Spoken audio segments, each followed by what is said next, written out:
3 மணிக்கு எந்திரிச்சு 6 மணிக்குள்ள சத்தியமங்கலம் ரீச் ஆகிட்டோம். என்னோட சின்ன மாமனார் மாமியாரோட புது வீட்டு ஃபங்க்ஷனுக்கு. வீடு சூப்பராக இருந்துச்சு. எல்லாம் சுற்றி பார்த்துட்டு சாப்பிட்டு பக்கத்துலேயே தான் பண்ணாரியம்மன் கோயில். ஒரு 10 மினிட்ஸ் டிஸ்டன்ஸ் தான்.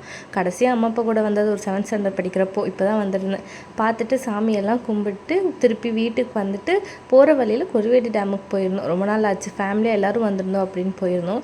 எல்லோரும் பாம்பு தெரியுதுன்னு பார்த்துக்கிட்டு இருந்தாங்க. என் கண்ணுக்கு என்னமோ ஒன்றுமே தெரியல. கடைசி வரைக்கும் எனக்கு என்னமோ பாம்பு கண்ணுக்கே தெரியல. மதியம் போல் வந்துருந்தோம். கூட்டமாக இருந்துச்சு. எல்லோரும் குளிச்சுட்டு இருந்தாங்க. பாப்பா ஃபஸ்ட் டைம் தண்ணியில் நிப்பாட்டினோம். அவள் நிற்கவே இல்லை, பயந்துகிட்டே இருந்தாள்.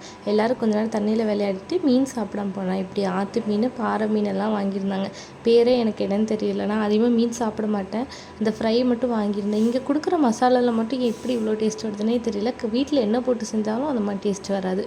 நாங்கள் ஈவினிங் போல் தான் கிளம்பியிருந்தோம். நைட் ஆயிடுச்சு வீட்டுக்கு வரக்கு. வந்துட்டு ஒரு ஸ்ட்ராங்காக டீ போட்டுட்டு இந்த உப்பு ஜாடியெல்லாம் கழுவி வச்சுட்டு போயிருந்தேன். அதெல்லாம் ரீஃபில் பண்ணி அதை ஒரு இடத்துல எடுத்து வச்சுட்டு நைட்டு